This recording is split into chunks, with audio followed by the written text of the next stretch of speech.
Hello, I'm Matthew Robinson for the Speakeasy, where we are encouraged to speak freely. I'm here with a student at UWG, Mr. Brian Lord, and we are here to talk about Ingo Swann. This topic was very, very interesting to get into, and the more you look at it, the more it twists and turns. It was really a trip down the rabbit hole.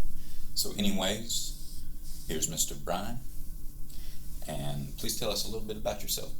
Well, my name is Brian Lord. I'm a master's student in psychology at the University of West Georgia, and I've been studying and trying to figure out how to study consciousness for about 10 years now, and that was how I ended up at West Georgia, was because of our program's interest in parapsychology and related matters. And then I got in and I discovered the Ingo Swann material as well, and begged for a job down in special collections to work with it. And I've spent the past year and a half processing the Ingo Swann files, which is all of his personal materials, all of his correspondence, all of his personal research, all of his manuscripts that he was writing.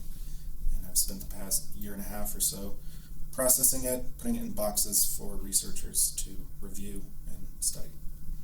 So what got you involved in the field of psychology? Well, it wasn't really anything in particular. I've just kind of always been interested in it. Kind of a natural intuition? Yeah.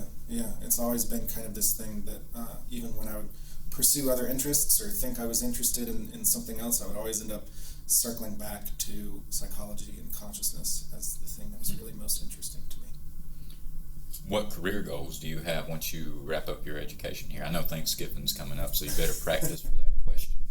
Well, I'm in the process of finishing up my PhD applications, and I'm sort of at a crossroads actually between pursuing clinical psychology and pursuing a purely academic study of it. And I'm leaning more and more towards the clinical study because of its practical aspect and because of the appeal of sort of helping people. And I take some of my inspiration, honestly, about this from Ingo. On a certain level, engaging in sort of the practical application of these ideas, you can get further than trying to do purely theoretical work. And that was one of the things that differentiated Ingo from other parapsychologists, is that he was interested in a practical application of how to do this stuff. So have you dealt with his material hands-on? Mm-hmm. So do you almost feel like getting a connection with the man? Oh, absolutely. That's very interesting. Yeah, no, it's really interesting the way I can and everyone that's worked with his stuff says something similar too, that you can sometimes really feel his presence when you're really immersed in it.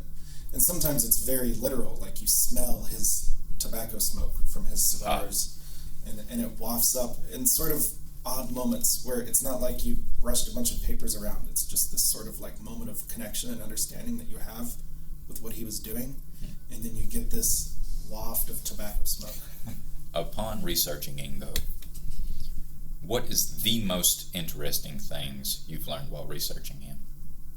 Well, Ingo was essentially the inventor of remote viewing. He coined the term, and he developed the basic technique, which was different from a lot of other types of occult psychology techniques in that it didn't require going into a trance.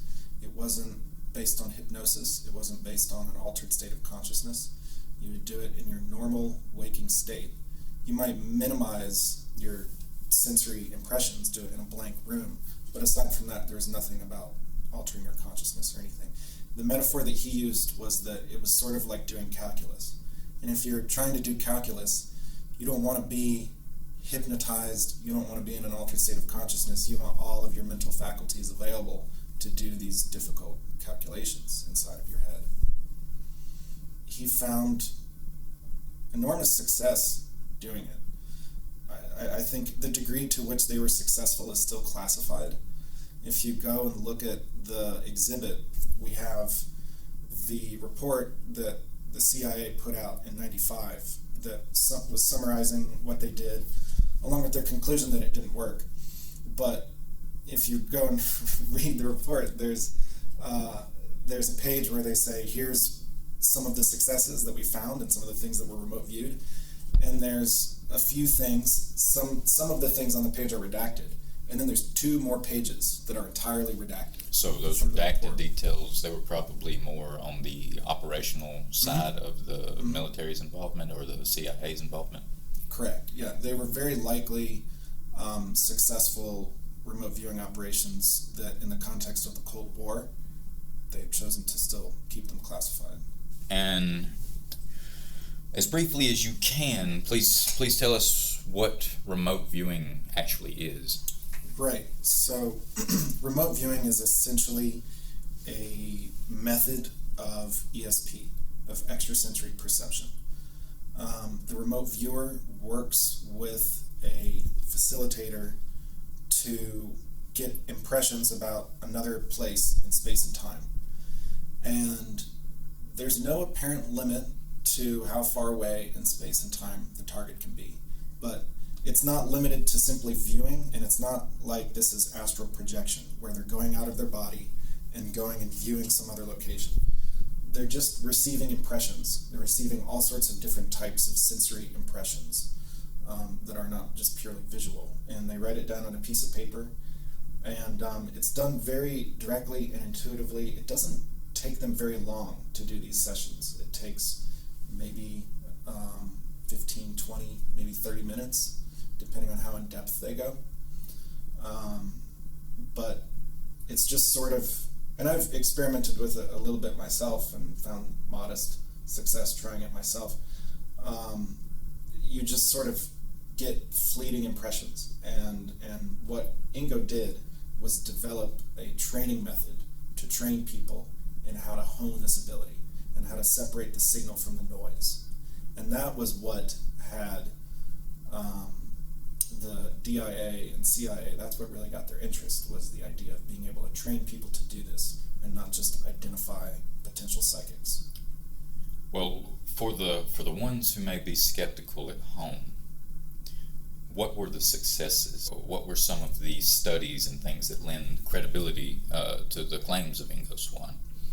Well, they published some of their successes of having when they started out, they would have a target go to another location, and the remote viewer would try to remote view the location where the target was. And we have that on display in our exhibit. They came back with pretty accurate drawings of where the target was.